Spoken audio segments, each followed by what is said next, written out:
خداوند یسوع مسیح کے بابرکت اور فتح مند نام میں آپ سبوں کو سلام۔ میں پاسٹر ڈیوڈ خداوند کا کلام آپ کے ساتھ شیئر کرنا چاہتا ہوں۔ آئیے عزیزو، آج کا حوالہ ہم تلاوت کریں گے مقدس متی رسول کی معرفت لکھی کی انجیل، اس کا 25 باب۔ خداوند یسوع مسیح نے ایک تمثیل بیان کی کہ 10 کنواریاں ہیں، ان کے ہاتھ میں 10 مشلیں ہیں اور ان کے 10 داوے ہیں، اور اس میں 5 عقل مند ہیں، 5 بے وقوف ہیں۔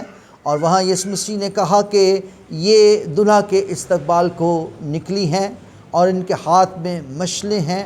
اور کلام مقدس میں لکھا ہے کہ یہ یسوع مسیح نے جب تمثیل بیان کی تو وہاں کے کلچر کو، روایت کو مد نظر رکھتے ہوئے کہ جب شام کو براتیں آتی تھی تو کنواریاں جو تھی وہ ان کو مخصوص کیا جاتا تھا، ان کے لباس، ان کی مشلیں درست کی جاتی تھی، اور وہ شام کے وقت دلہا کو استقبالیہ دیتی تھی اور مشلیں جلا کر روشنی کرتے ہوئی، گیت گاتی ہوئی دلہا کو اس جگہ مقام پر لے آتی تھی، اور پھر دروازہ بند ہو جاتا تھا، پھر اندر جشن ہوتا تھا شادی کا۔ تو خداوند یسوع مسیح نے یہ تمثیل بیان کی۔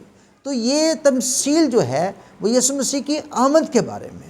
آج بہت سارے لوگ اس بات سے ناواقف ہیں، بڑی بڑی منادی ہو رہی ہے، لیکن مسیح کی آمد پر منادی نہیں ہو رہی۔ لیکن یاد رکھیں، آمد مسیح کی یقینی ہے اور ضروری ہے، اور کلام مقدس میں لکھا ہے جب کوئی زیتون کے پہاڑ پر یسوع مسیح اٹھائے گئے تو کلام مقدس میں لکھا ہے کہ فرشتے کہتے ہیں، اے گلیلی مردو، جس طرح تم یسوع مسیح کو جاتے ہوئے دیکھتے ہو، پھر واپس آتے ہوئے کیا کرو گے؟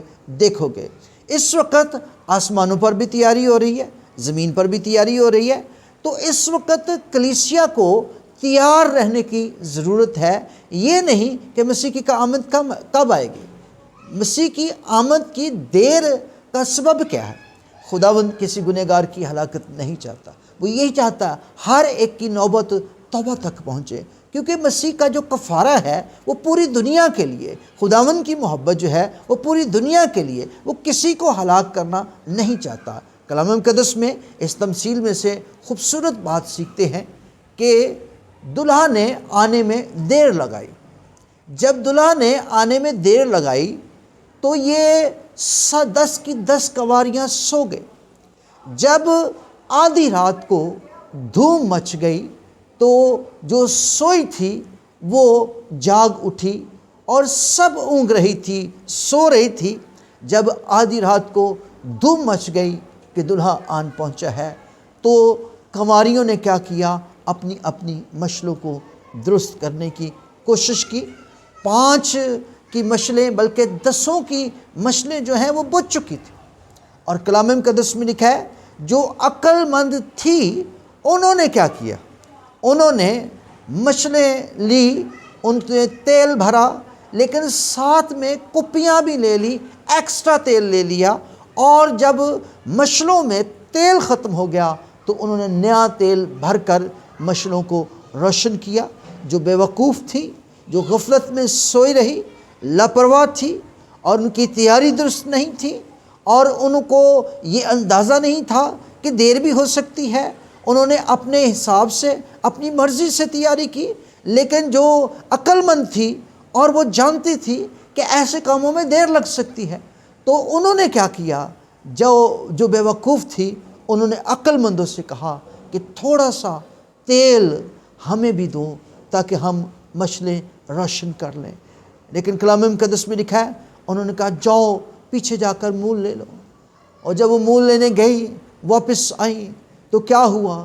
دلہا دروازے سے اندر داخل ہو چکا تھا، جشن کے ماحول میں چلا گیا تھا، دروازہ بند ہو چکا تھا، اور وہ آئی کہتی ہمارے لیے دروازہ کھول دو، کیونکہ انہوں نے استقبال کے وقت وہ دلہا کے ساتھ نہیں تھی۔ اور وہ کیا ہوا؟ وہ کہتی رہی، لیکن دلہا کیا کہتا ہے؟ خداوند کیا کہتا ہے؟ میں تمہیں نہیں جانتا، میری کبھی تم سے واقفیت نہیں تھی۔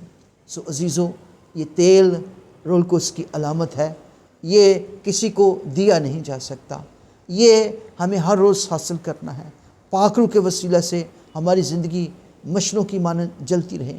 لوکا کی انجیل میں لکھا ہے تمہاری کمریں کسی رہیں، تمہارے چراغ جلتے رہیں۔ سو ہمیں اپنے آپ کو روشن رکھنے کے لیے روح القدس کی ضرورت ہے۔ روح القدس شوہر بیوی کو نہیں دے سکتا، بیوی شوہر کو نہیں دے سکتی۔ روح القدس خدا کی ذات ہے جو ہمارے اندر ہے، جو ہماری زندگی کو روشن کرتی ہے۔ اسی روح القدس کے وسیلہ سے کلیسیا اٹھائی جائے گی۔ اس وقت ہمیں تیار رہنے کی ضرورت ہے۔ جس طرح دلہا آدھی رات کو آ گیا، وہ نہیں جانتی تھی، سب سوئی ہوئی تھی، اسی طرح ہم نہیں جانتے یسوع مسیح کی آمد کب آ جائے گی۔ ہمیں تیار ہونا ہے۔ So God bless you. خداوند آپ سبوں کو برکت دے۔ آمین۔